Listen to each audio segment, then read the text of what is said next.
り傷だらけの昨日を繰り返して僕らは開く希望の明日は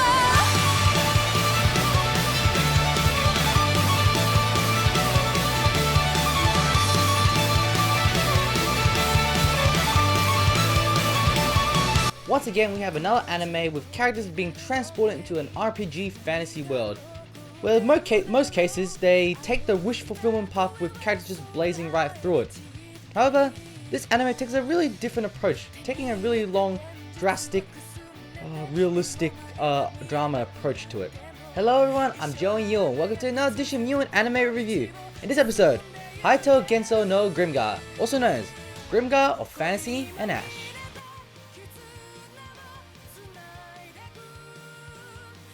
Grimgar is the story about 6 characters who mysteriously wake up in a fantasy RPG world with no recollection of their past lives. Now the 6 characters form a party to get by in the world, but the whole group starts off rather incompetent at first, due to the fact that they're not really adventurous to begin with.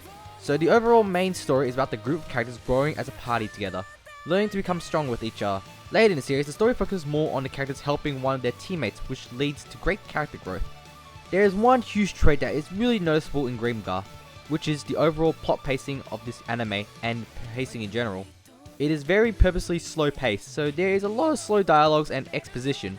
The slow pacing also hinders the start of the story, when you really don't know where it's going until later on. Paired out with the fact that the story is quite boring to begin with. Until Mary shows up, the story has the focus around her. However, it does feel like most of the mystery of the world is left out, and you wouldn't really know what is actually going on by watching the anime.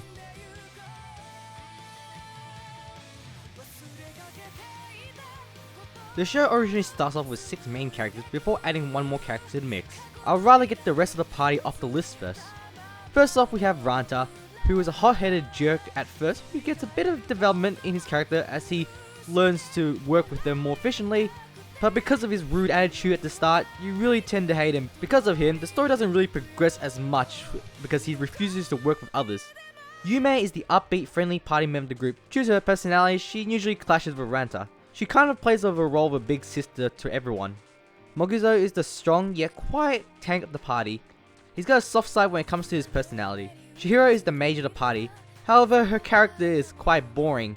She really says a word and is quite forgettable in the anime, as she probably does the least compared to everyone else. And lastly, we have the party leader Minato, who's the most skilled, competent member of the party. He's usually calm and compassionate when it comes to his teammates and has a knack for bringing them together. Now we gotten past those characters, it's time to talk about the more interesting characters of the show. Haruhiro is the main protagonist of the series and the one who gives out all the narration. I like Haruhiro as a protagonist as he starts off just like any other member of the party, but grows to learn more about himself and his comrades. He is probably the closest to Minato, and therefore his relationship with Minato helps him grow with him as a leader in his own right. But if there's a complaint I have for Haruhiro is that he talks really slow and drags out his sentences. Another character that gets quite a bit of development while also being the most interesting character in the series is Mary. Mary is introduced later in the series as a girl who shows up and joins the party, and is initially shown as a cool and cold character first.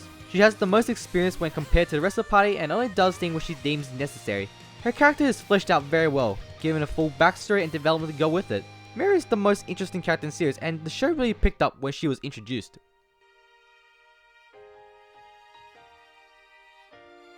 The animation in the art style is one of the aspects this anime shines. The anime has a pretty unique look. I especially love the designs of the watercolor backgrounds. It looks gorgeous and something different from most anime, while also making great use for wallpaper material. But because the backgrounds look very beautiful, the character art style is rather standard for A1 pictures.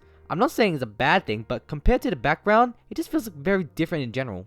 The animation during the action scenes are quite good. They really know how to drag it out, fast-paced action scenes though.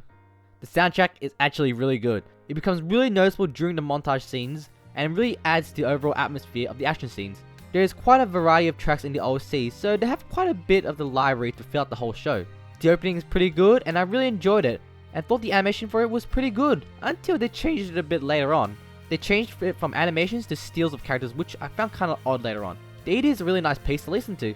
The vocal is very beautiful, and paired out with the watercolor image that goes with, it fits very well. However, both ED and OP later on are just really stills, and you're only watching it to listen to music.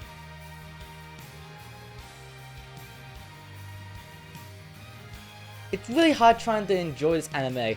Although I like the overall story and the growth of the party, it's really slow. The anime's pacing can put so many casual fans off. There are a lot of times where the characters would just stare at each other for quite a few seconds, talk very slowly, or even have really long dragged out monologues. Not to mention there are quite a few montages there that take up quite a bit of screen time. Despite that, the anime is still enjoyable because of the mystery of the world that the characters are in, the stuff that they have to go through in order to progress in this RPG world. This became more relevant when Mary got introduced, when the attention was on her, because when that happened, the show got really more interesting. The dungeon raid scenes are quite enjoyable to watch. They are pretty fast-paced action scenes, but before you know it, it's actually dragged out quite a bit because when you're watching it, you actually don't notice it, so that's a really good thing. So I didn't even realize that they took out so much of the screen time until I looked at the time of the episode remaining. If you can get past the slow pacing of this anime, it is quite an enjoyable anime to watch.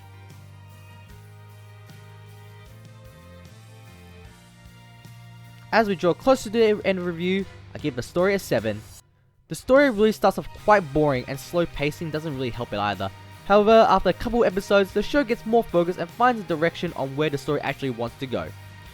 For the animation sound, I give it 8 and a 9. The watercolor background looks gorgeous and stunningly beautiful as well. The action scenes are well animated and they look very good. I wish the character designs were a bit more special to complement the backgrounds. The soundtrack is amazing. It's really diverse and adds to the scenery very well. The OP and ED are really good with beautiful vocals. For the characters, I give it a 7. Although it's really character-driven story, the majority of the characters aren't really all that interesting. It was only really the development of Haruhiro and the introduction of Mary later on that made the show much more interesting. I do like how the story is about the party learning to grow with each other though. For my own personal enjoyment, I give it a 7. It was really hard getting past the slow pacing of this anime, which can throw many people off. It starts off slow and ends really slow. There is quite a few scenes that drag on, but seeing the party grow together in this mystery world is actually quite interesting to watch. So for the overall score of Grimgar Fantasy Ash, I give it a 7.5 out of 10.